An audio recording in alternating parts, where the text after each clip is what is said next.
Welcome and congratulations. You found the Satori Show with host Amy Satori, your spirit guide to the unseen world. Amy's ability to communicate with and interpret for spirits in that world is simply amazing. Her mission is to use this gift to help people understand what's happening in their life so they can take positive action to move forward. So let's tap into this unseen world together and discover what our friends and loved ones on the other side have to say about our health, love, relationships, our pets, our destiny, and so much more. I hope you'll join me, Kevin McDonald, as we delve into our lives and the world we live in right now on The Satori Show.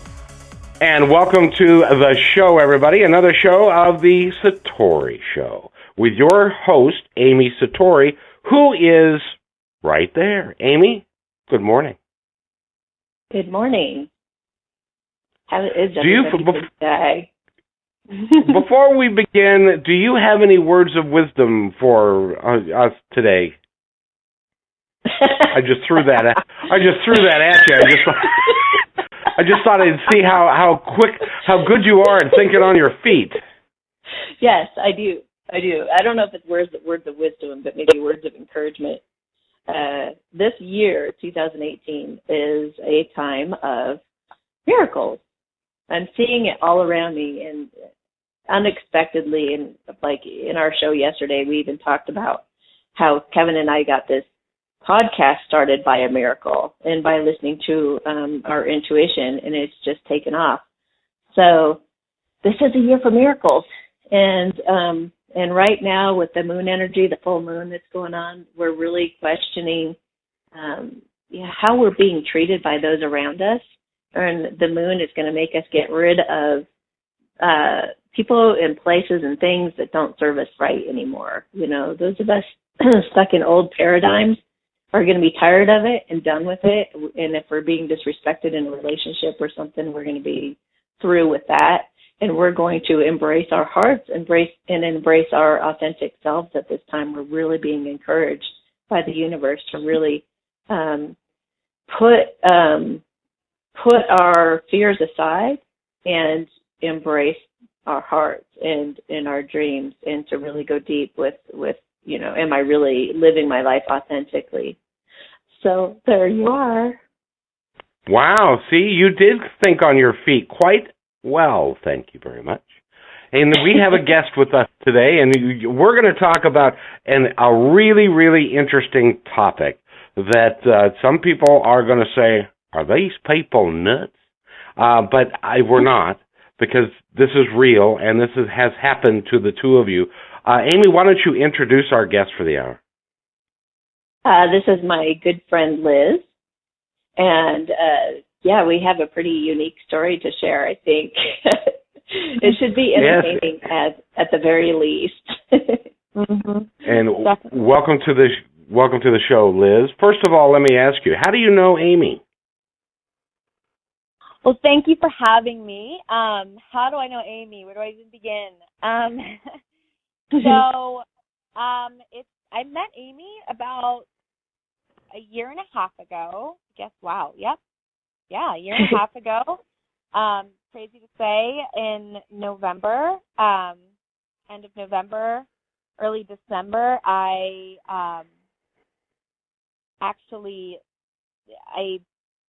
spontaneously, I don't know if that's the best word to say it, but out of the blue, I unfortunately lost a boyfriend to a drug overdose. It was pretty sudden and pretty traumatic. And the week after, after the funeral, I was in Boulder, and luckily I had a best friend who was coming to visit me, and this was planned months in advance. So funny how the universe works, right? When you need your best friend to visit, planned perfectly in perfect timing. So we were just walking down Pearl Street. I live in Boulder, Colorado, and my best friend said, "Oh, this is a little spiritual psychic shop. Let's go in here. I've never been in." And I said, "Okay." We went down there, looked around, and it said, "There's an intuitive reader, and let's get a reading done." And she was encouraging me. She's really into that kind of stuff, and I said, "All right. Why not?" And we're both kind of going through a lot. So I was in a really emotional place. She was as well, going through things with family issues. So we thought we'd get a reading done, and I think right when I walked in and saw Amy, I don't know, Amy, maybe you can say or attest to this, but you said, there's a man, or there's someone walking in here with you. There's a guy behind you, or I'm not sure exactly what you said, Amy. But I think I said, "Oh, you brought a boyfriend with you?" Yeah, something, and I was like, "What?" And she just like sat down and started crying. She goes, "I lost my boyfriend a week ago." Mhm. Yeah, it was hard, and so I just asked her. I remember asking, can you connect with people that connect with people that have crossed over, and she said, yeah. And right away, I just will never forget looking over, and she's going, he's got some edge. He's like kind of ghetto. I'm seeing him coming in with like music. I'm like, oh my gosh, yes. He's like my Michael was literally, kind of a gangster, a little ghetto, a little rough around the edges, and she was just how she was moving her body, and I was like in shock, just like, what? And she's like, yeah, his presence is so strong around you. And she said, I see you. I'll never forget, you said, I see you. I see a red envelope with, I don't know what this red envelope is. And I said, that's the last love letter he wrote for me. And I now was sleeping with it under my pillow, crying myself to sleep. And there was a ton of synchronicities she was saying and about him. And I mean, literally my life changed the moment I walked in there, spoke to Amy. My friend that was with me, her mouth was just like, oh my God, like jaw dropping. This is crazy. Which is, I always believed in God, or, I grew up, I guess, kind of in the church, but not really knowing what that really meant. So it was interesting, just kind of like my life just changed. Like, wow, there really is something more to this. And since then, I was going and have been going to see Amy for readings and just guidance through my own personal healing, spiritual journey, and to open myself up now to new love. And Michael has definitely, I think, been and your Mo has definitely been helping with like finding new, unconditional love. And I truly believe he's helping both of us. So it's been quite a journey, to say the least. But yeah. Well, first of all, I'd like to say I'm sorry for your loss. Thank you. And I assume his name was Michael. Is that right? Correct. Yeah. Very good. And so, Amy, you the two of you referenced that Michael and Mo helped you. Who is Mo? We've never really said it like that, have we? Michael and Mo. No. Is Curly there too? Is it Michael, Mo, and Curly? Oh my gosh! When Mo was alive, he used to get so mad that I called him that. His name is Morris, but I didn't like Morris, so I called him Mo. Well, Morris sounds more like a cat. Yeah, that is a pretty well, I guess we've got time. My story with Mo goes way back to when I lived in Montana, and I was dancing out on the dance floor at this place, trying to like embrace being single, and I was going for I knew that there would be salsa that night, and I like salsa, so I'm dancing out on the dance floor, and I look over, and there's this gorgeous guy sitting over by the bar staring at me, and I kept looking around like, is he looking at me? Like, no way. He's looking at me. And I kept checking, and he just kept looking at me for a long time, and I just kept dancing, trying to ignore him. And then one time I went to go get a drink, and he stopped me. He's like, hey, come here. Come talk to me. And I was like, no. And he says, why? I said, you're too cute, you're too young, and you've got to be trouble. And he says, please, just give me 5 minutes. Just humor me. Just give me a few minutes. And I was like, oh. So I reluctantly sat down with him, and we talked for couple of hours. And he was just this really super amazing guy. And at one point he said, this is so funny. I'll never forget this, but he said, can I tell you something that's going to sound like really crazy? And I said, yeah. And he said, I believe you're my soulmate. And he says, I knew when I left the house today to come here that I was coming here to meet my soulmate, and I know that it's you. And I said, how could you possibly know that? And he said, because I just do. And he says, but I have a girlfriend. And I was like, oh, no. And he said, wait, though I've needed to break up with her for a long time, and I'm going to do that, but I really just want, to do it easy. Like our families have known each other forever, and they've always wanted us to get married and all this stuff. He said, so just give me a little bit of time to break up with her, but I will.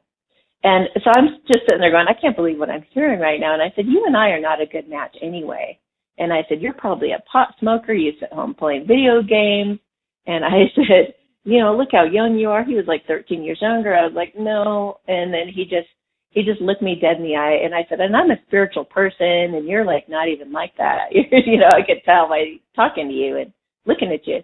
And he just shook his head and he just said, look, I am so serious right now. Like he says, put a stack of books in front of me, and I swear to God, I will study every book so that I can be on the same page as you, because I want to prove it to you. And I know that you're my soulmate, period. End of story. There are no excuses. There is no other information to consider. I just know it. And I was like, holy cow. I didn't know what to think of that, but I just thought, well, he's just a player and he's trying to get action or whatever. But he had such integrity going forward, like trying to build our relationship. He, started with a friendship. We would talk over the phone. We would meet sometimes. I even threw like my prettiest friend at him. And I was going to say, I'll really be able to tell if he's a player because she's gorgeous. And I brought her with me to go meet him one time. And we were all sitting on a hillside, and he sat probably 3 feet away from me, or I should say I sat about 3 feet away from him. And I was in between him and her. And he kept scooting in that time that we talked. He kept scooting closer and closer till he was like almost touching me and almost holding my hand. And by the end of that time of us having this talk, we all left. And of course, he and I didn't do anything. But when we went to leave, my friend was like, oh my God, that guy loves you so much. And I said, what? I said, that's no way. And she said, he didn't even look at me or give me the time of day. He was all about you. And did you notice that he was like further away from you and kept scooting forward, like scooting towards you the whole time you guys were talking? And I was like, no. And she's like, gosh, you need to pay attention. So anyway, for about 3 months, I kind of went through hell with it, though, because he was having a really hard time leaving her. And I, at the time, was very promiscuous and was sleeping with a lot of guys, and I was threatening him and doing all kinds of things, saying, each night that you don't leave her, I'm going to be with a different guy. It was terrible. Oh, I put him through hell. And I'd be like, this is a countdown, And so I was putting him through all this. I was on all these dating websites, and this guy, not going to say his name on the show, but you know who this is. He found me on a dating website. We'll call him Curly. Curly. No, I'm not going to make fun of Mo. Mo's an awesome guy. He's a stand-up dude. You do not make fun of Mo at all. So whoever this guy is, this guy number 2. All right. He started like sending me messages, and he sounded really eloquent, and he sounded like, he was educated and he was sophisticated, and I liked that. And he seemed like a really, just was kind of relentless. He wouldn't leave me alone. And I went over to meet that guy, and Mo was still kind of, hemming and hawing a bit. And I met this other guy, and the other guy was like, he already had this life all put together. He had a home. He was super successful. He was head over heels for me. He'd take me out for nice dinners every night. And Mo, you know, obviously he wasn't even in the position to take me out. And, but, you know, he was also, I don't know, just real wishy-washy about the whole thing. And I still wasn't sure that he was being a player or not, or if he was ever going to leave her. So I started to commit to this other guy number 2. And eventually, like right about the time when he and I wasn't even staying at my place anymore. I was at his place every day. I'd come home to him every night. So then Mo was like, he says, let's move in together. I'm ready. I've broken up with her. Let's move in together. And I was like, what are you talking about? Like, what? You're doing this to me right now when I've just pretty much moved in with this other guy? And I was just devastated. And honestly, he didn't put up much of a, you know, I mean, he texted me quite a bit, but it was like messages like, hey, why won't you talk to me? Hey, please just talk to me. But it wasn't like, you know, like a big romantic gesture by any means, like meet me at the bar right now. I have to talk to you. This is urgent, anything like that. So I just figured he was just like these other guys in my life, just kind of being players. So I brushed him off and I brushed all of them off to be in this committed relationship with this other guy. Eventually got engaged to him and got married. And I had a best friend at the time named Eddie, who could not stand the guy that I married. He hated him. He thought he was so fake. And Eddie was just like repulsed by him pretty much. But I think about that time also when when I started to commit to this other person, number 2, Eddie started coming forward, and Eddie started kind of wanting to date. He was wanting to take me out on dinners, and he was wanting to like hang out with me and go to movies and stuff. And I thought, uh-oh, you know. So anyway, I shut all these other guys out, and I went with this guy number 2.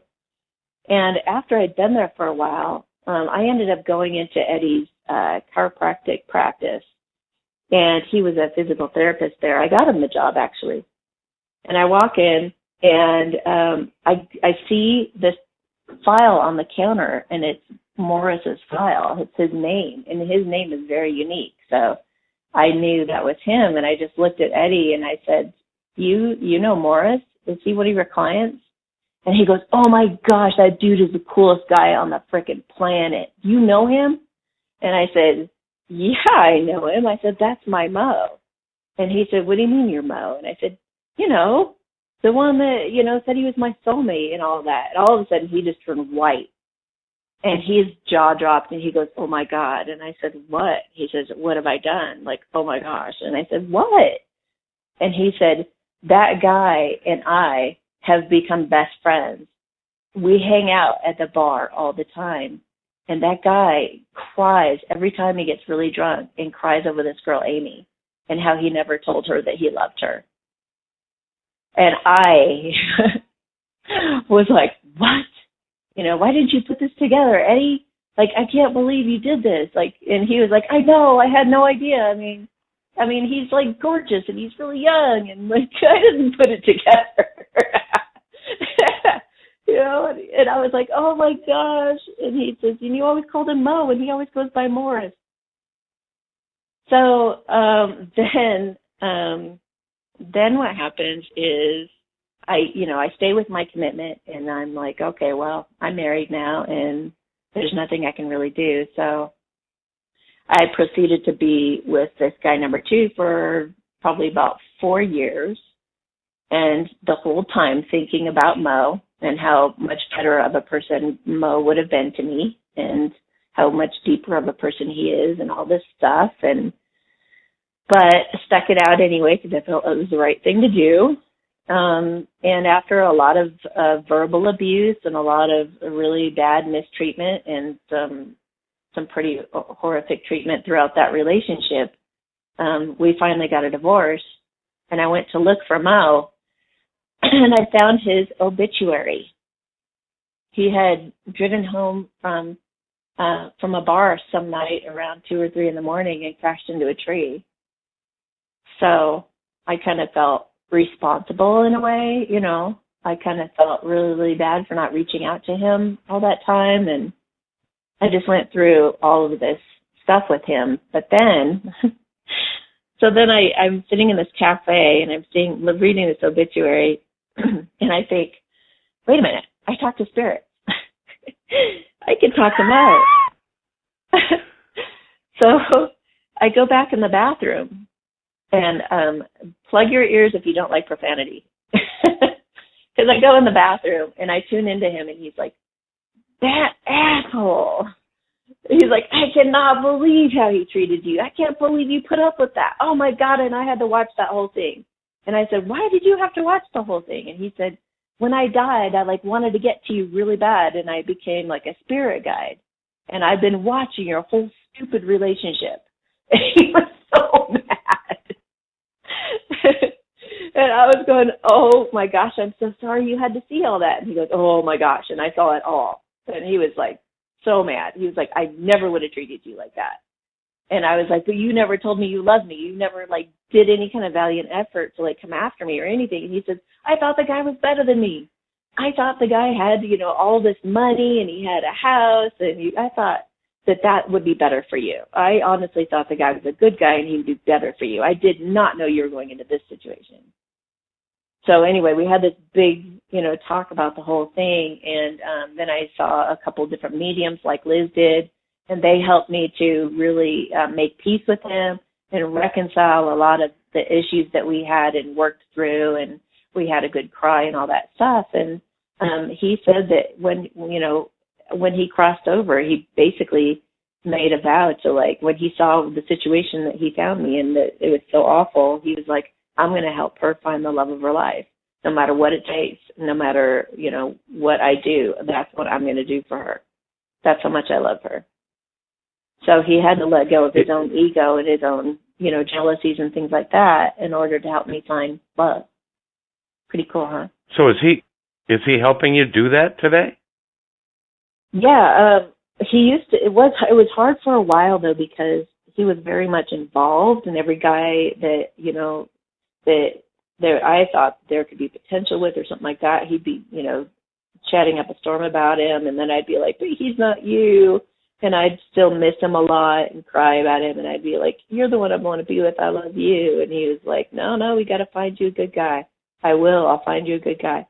And so I was really attached to him for a while, and then it took some time for me to just be fine. I finally had to talk with him, and I was like, I really appreciate what you're doing, but you got to kind of stay out of this, because I got to fall in love with somebody genuinely. I have to it has to be natural. So somehow you need to disappear out of the picture, because you're just opening up the wound all the time by me comparing them to you, and that's just not going to work. So our relationship evolved through time over 3-4 years to where it's gotten to the point where, I've let him go a couple times flat out saying, I don't want you to be my guide anymore or anything. And you got to move on. But now it's to the point where he's helping all kinds of people like Liz. He actually influenced Liz's Michael to, he sparked Michael and gave him the idea to do what he's doing. And Michael was like, oh my gosh, that's the coolest thing ever. I'm going to do that. So now Michael's trying to do the same thing for Liz, and the two of them are in cahoots and work together. And Mo does, he helps me with all kinds of decisions in life, but he doesn't interfere, and he's much more in the background now. And I'll call on him when I need him, and I feel his presence sometimes, but he more spots me now, and it's much more of a mature relationship, much more detached. He and I have both come to terms with the fact that we're never going to be together again, and that's okay. And we've healed that, and I feel completely fine and happy to move on at this point. And so is he. He's okay with it now.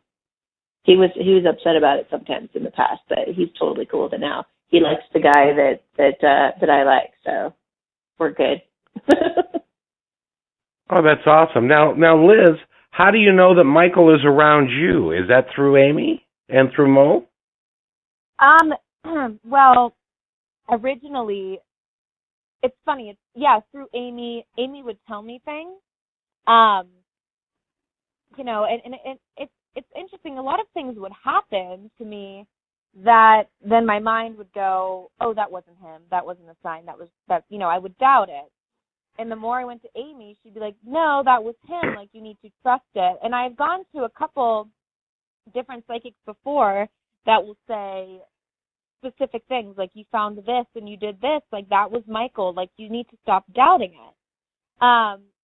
So it's very interesting, like, and as, oh my God, as I'm saying this, I'm looking down and there is a penny on the floor. I am not kidding you. Oh my gosh, are you kidding me? Oh my gosh. That is so weird. Oh my God, I'm not kidding. Oh my God. All right, okay, everybody stop for just a second. We need to explain what just happened here. Amy, could you explain what Liz just found and what that represents? Have her explain it. Okay. Liz? Go ahead, Liz. Well, for me, it's just, well, first off, my grandmother has always told me, but my grandmother, right before she passed away, told me that she would send me pennies.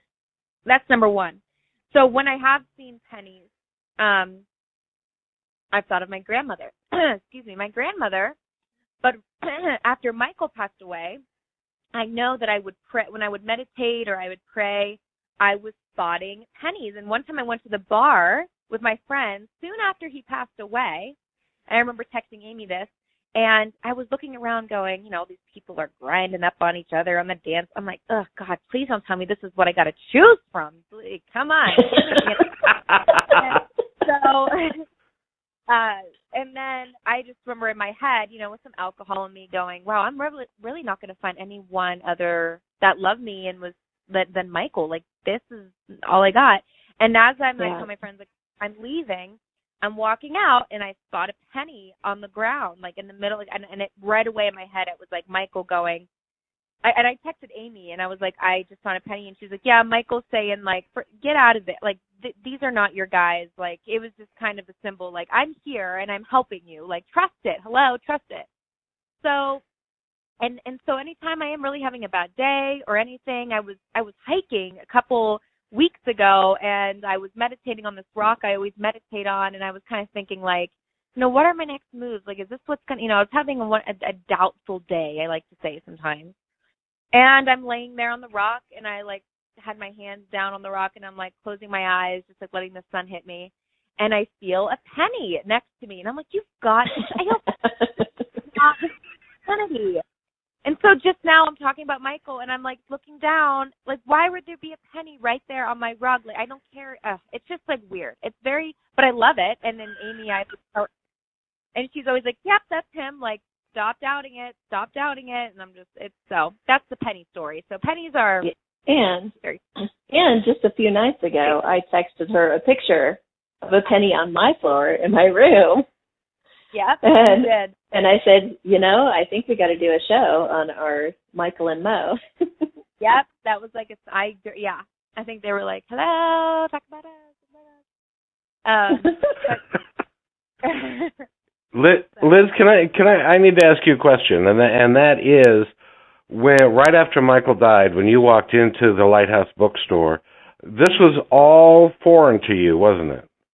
Absolutely, so foreign to me. And over the last year and a half, you've kind of had a huge change in your life due to that whole thing, right? I can't even. Yeah, I mean, it's been. I can't even. I'm even the same the same person. It's been a good change for the better, for the better. But yeah, I mean, it's almost like I don't like saying this, but I know Amy, you've said this, and I do believe it. And I don't want to say he died for me, but like almost like his death was like a huge part of my growth. Like it needed to happen, and I'm sure he would, just how he was and how much he loved me, adored me, put me on a pedestal. All the times that I would beg him to stop using drugs and please do it for me if you love me so much, and he just never could. I feel like this was his gift to me in a way, in a strange way, because it's completely changed my life, my relationships with people, just how I want to live my life, what I'm doing with my life. I mean, every single aspect of my life has changed, and for the better. And it's painful, but it's like, instead of growing through pain, I feel like I'm growing through growing through insight in a way. Like, it's just every little thing is just making me, it's changed my life. So it's been a reward, a blessing in disguise for sure. There are things that happen before we are born, that karmic agreements, if you will, or agreements that are made between two souls, that they're going to work together to achieve a common purpose. And sometimes that includes an untimely death. And that agreement can happen before you were born, because that, and it can change your life, but it was designed to be that way. Amy, does that make any sense to you?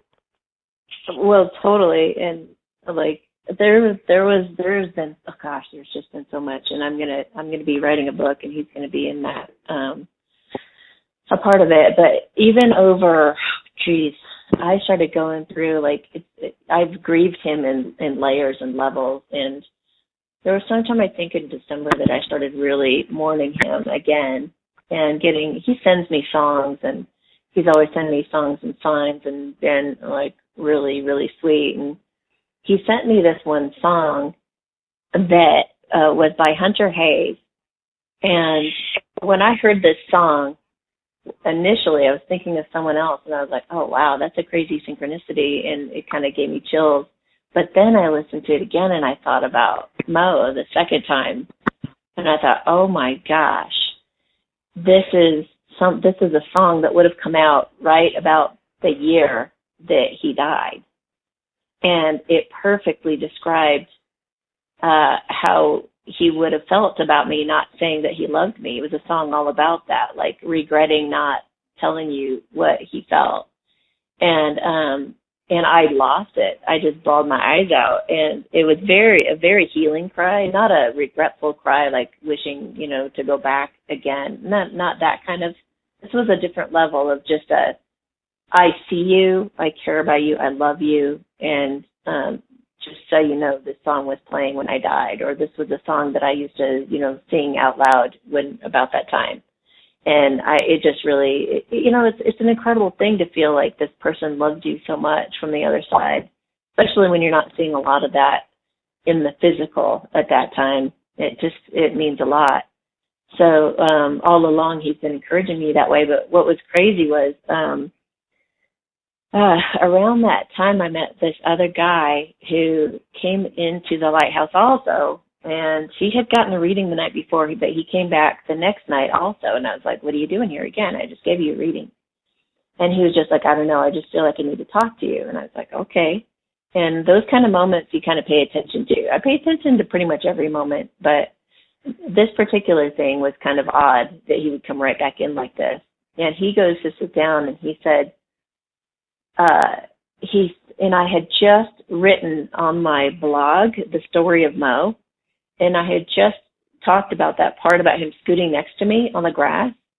Now, this guy had not read my blog, and I had just put it up. He would have had to have read it the minute I put it up for this timing to have worked out. But he walked in, and he just sat down, and he says, I don't know, I just felt like I really needed to talk to you. And he starts to talk, and then he says, you know how you can tell if a guy really loves you or really is into you? And I said, how? He says, you might be a little distance apart, but they won't let that distance be there for long. They keep getting closer to you. And I just looked at him like, what did you just say? Because I just posted that on my blog. And I said, did you read my blog? And he goes, no. Do you have one? And I said, yeah. And I was like, okay. And then he said, well, he goes, well, yeah, all men are dogs. They really are. And that's when he said, well, you can really tell one, though, if they want to just keep getting closer to you. And Mo, the last time that not the last time, but one of these times when we hung out in a bar and we were just having a good talk, he said, I just want you to know something. If it's something I can really imprint in you, he says, all men are dogs. And he says, I have looked for a good, noble guy, a guy with character. I have met, pastors. I have met like some really incredible leaders and some really wonderful men in my life. He says, but every time I put them to the test on how faithful they are to their women, they've been unfaithful. And he said, I've just been really disheartened by that. And he says, there aren't any real good guys. They're all dogs. And, except for himself, of course. Of course. So, yeah, so he was just trying to say, like, you know, I don't know, but he said it. And then this guy comes in and says the same thing. He goes, you know, all men are dogs. You can tell if a guy really loves you if he scoots close to you. And I'm sitting here going, dude, are you channeling Mo? Like, my jaw was to the floor. Then he says something to the effect of, he says, you know, he says, I lost my wife, you know, years ago. And then he says, I lost her to suicide. How about you? You said you lost someone too, right? And I looked at him, and all of a sudden at that moment, it was like I just flushed, like all the blood like went out of me for a second. And I had this realization that Mo had killed himself, that he had done it on purpose. It was the first time I had ever realized that or heard that or thought that. When he said that in that moment, he goes, mine died of suicide. How about yours?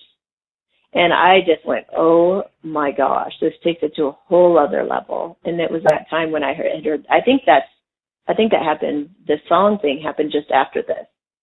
So I was like, what? And I thought, whoa. So, and another psychic had said that, like, when he died at the moment of impact, he was like, I'm going to Amy. I'm going to find Amy. So that made sense then. Because I was like, why would he be thinking about me if he's just drunk driving home? You know, he probably, you know, whatever. It made more sense when that came into the picture. So yes, all of that is divinely guided. It's all orchestrated, and it's all to help us. And it's all, you know, it's like he came down here to do that. And no wonder he knew that I was his soulmate the minute he walked in, because he was supposed to do all this. You know, it was part of his mission or his purpose. So it's just crazy how everything works out like this. So did you then contact Mo and say, Mo, did you hit that tree on purpose? Well, of course, yeah. We had to talk about that, and he actually said that he admitted he had done that, and that he didn't want me to know because he didn't want me to feel bad because I already felt so guilty about it. And he goes, it was really stupid. He says, but I'm glad I did it because now I'm helping you. And I mean, we're closer now than we were when he was alive. I mean, he even said, he laughed one time and he says, I'm more romantic than I've ever been, and I'm having more of an impact on you than I ever thought that I was able to, like, alive. So he said, I'm actually kind of impressed with who I've become on the other side. So Liz, do you feel Michael being around you all the time, not only with the pennies, but just in life? Does he come to you and give you some guidance and some comfort and some caring love? Yeah, no, absolutely. Just even seeing Amy and just all of the work I've done has helped me to really tune in and listen. And there's so many times that I'm like, yeah, he's in my head. Like, I can tell if I'm asking a question, you know, should I do this? You know, what do you think? Or I feel a rush of energy. I've done that, and I've been like, whew, like I can feel him. And I know he's with me. And yeah, certain things that don't feel right or I'm not sure about, and I'll ask him, like, what do you think? Or even, you know, if I've been out, I think this happened a couple weeks ago, and I was thinking, I should get another drink. And I was about 2 drinks in, so I was still sober, but I was feeling it, and I was not making the best decisions. And I clearly heard in his voice in my ear, like, Lizzie, go home. Lizzie, go home. And I went like, okay, no more. And he, like, called me Lizzie. You know, people that, like, my close family calls me Lizzie, and he always called me Lizzie. So to me, I'm like, oh my gosh, like, that's him. And I was closing my eyes and I was quiet. And then I just heard him go home, go home. And I'm like, okay, I need to go home. And so I feel like he watches out for me. He was always very protective of me, and now he's extra protective of me in different ways. So it's really cool to have that kind of, yeah. So.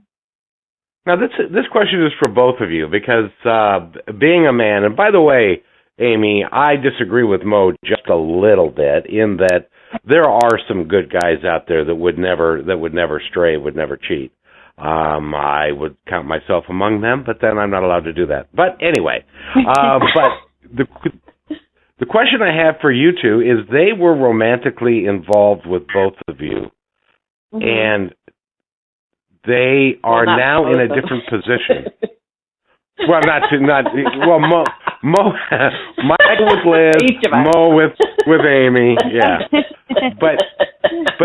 But now in their role on the other side, have they dropped the idea of jealousy? Do they get the fact that they can't be with you and they're looking out after you for your best interest? And have they changed from their earthly persona to where they are now in helping you?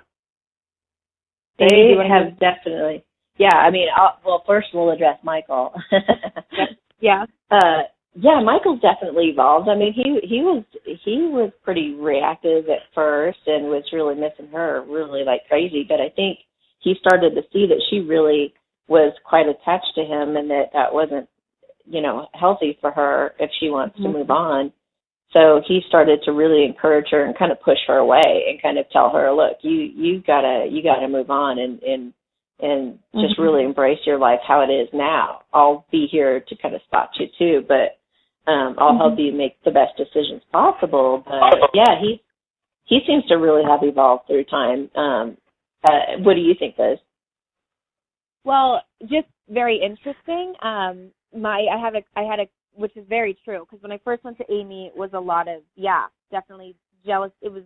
He's just definitely evolved and more of, Liz, you need to, because I just hung on to him and I didn't want to move on. But what's really interesting, which I have a close friend whose mom is a medium, and she said, you should come see my mom, and she'll give you hop off. And I'm like, I want to talk to Michael, my boyfriend that passed away. She said, yeah.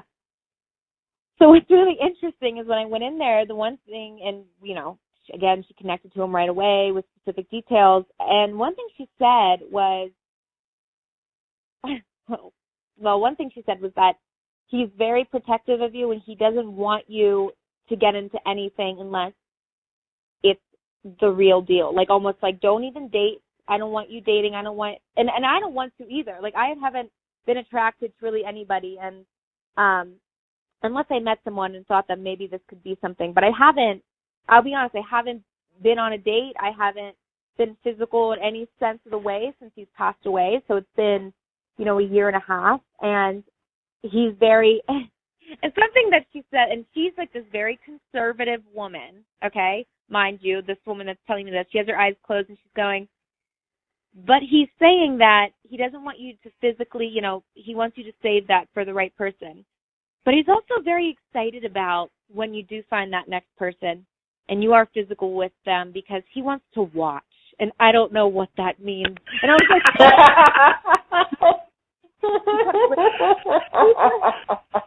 super sexual things. Like, Amy, like, I've been sitting with you, and you're like, he's showing me, he's like being really sexual. And I'm like, yeah, that really very, yeah.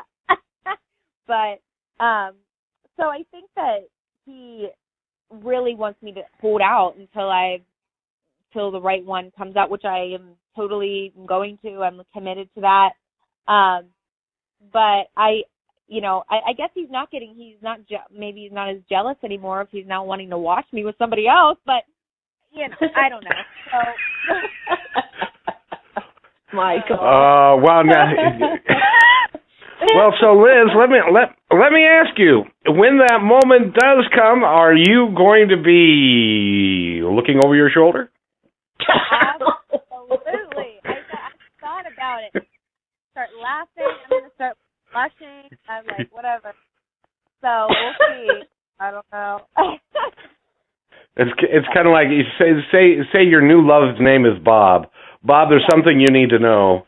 That when you perform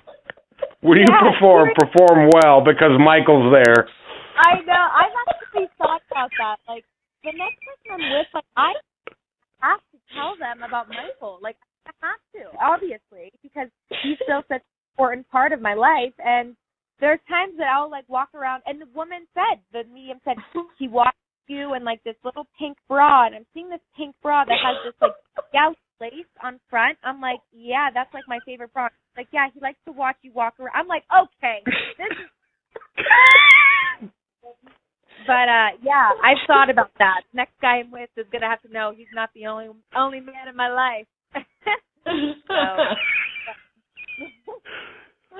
Well, as long as Michael just doesn't rate him, that would be it'd be fine. At least you can keep that part to yourself. Exactly. So, yeah.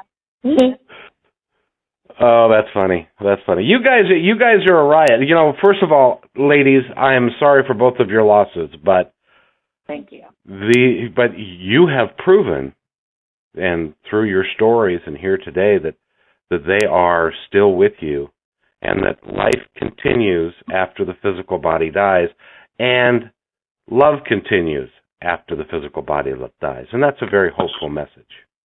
Yeah. Yeah. And Liz, we need to wrap up this podcast because these things tend to go for a long time, and this one has. Is there anything else that you'd like to add before we close? Just that, anything can happen in life. This is a very sudden, tragic thing, and just especially with what's going on in the world now, with so much crap, that we see on the news and everything. Just, you never know when it's your last day, your family's last, you never know. And so just to let that egoic, part of you, if you're angry about something or with a friend or with a family member, just to life is way too short.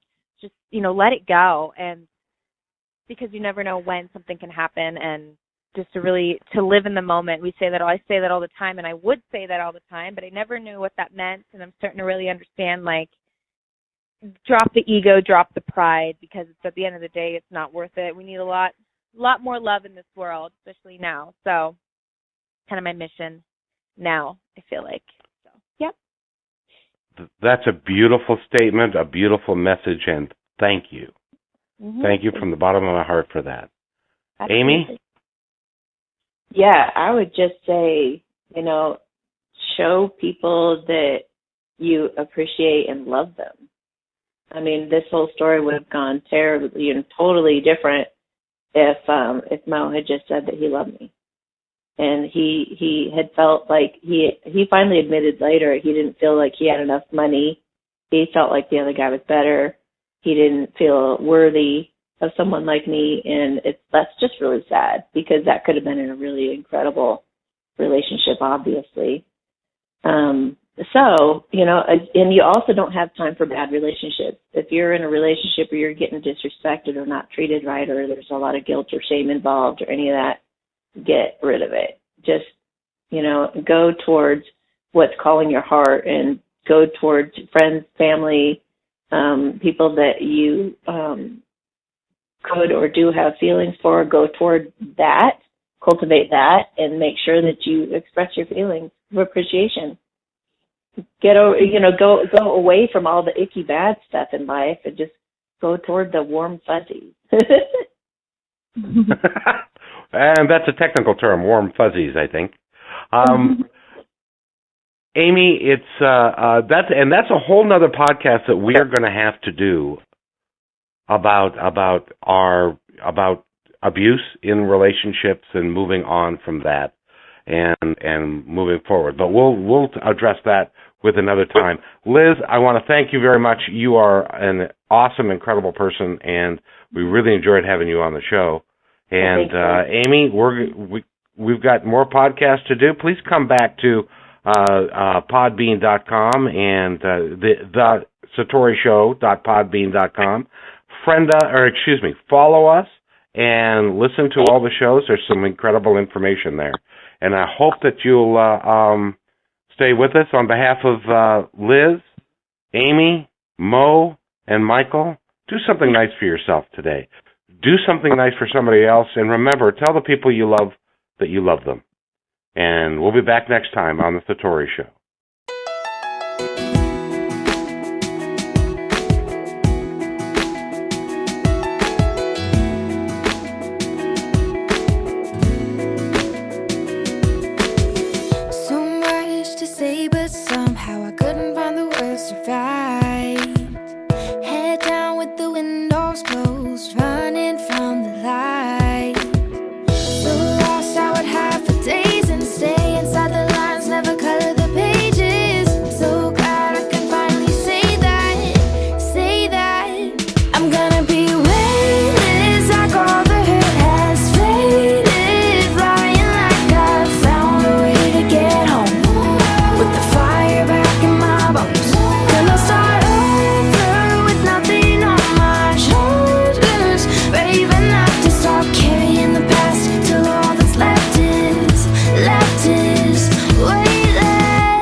just trying not to break. But then you wake up, say you've had enough, and everything starts to change. Realize that the here and now is the only place that you can make it count. And I'm gonna shake off what's holding me down. And yeah, I'm gonna be weightless, like all the hurt has faded, flying like I've found a way to get home, with the fire back in my bones. Gonna start over with nothing on my shoulders, brave enough to stop carrying the past till all that's left is weightless. Time to move on, let it down, learn to be strong.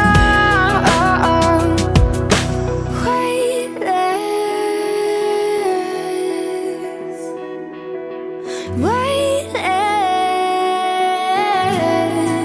I'm gonna be weightless, like all the hurt has faded, flying like I've found a way to get home, with the fire back in my bones. Gonna start over with nothing on my shoulders, brave enough to stop carrying the past till all that's left is weightless.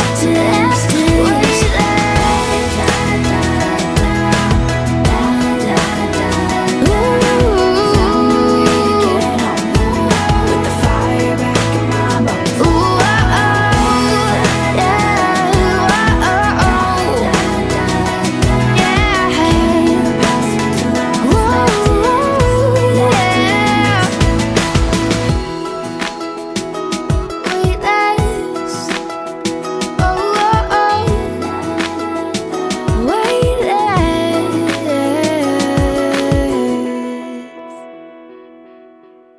You've been listening to The Satori Show. Please visit Amy's website, www.amysatori.com, to find out more about this incredible talent. The views expressed during this podcast are those of the hosts, guests, and callers, and are not necessarily those of management or the owners of this podcast. What you need to know is that Amy is a wonderful teacher, guide, and communicator for the unseen world. What she does not pretend to be is a doctor, fortune teller, seer of world events, or predictor of what is to come. What Amy presents is real, based on her understanding of the world and communication with that unseen world. As always, you're free to decide for yourself as to what to believe. Regardless, we love and accept you completely just as you are. And thanks again for listening to The Satori Show.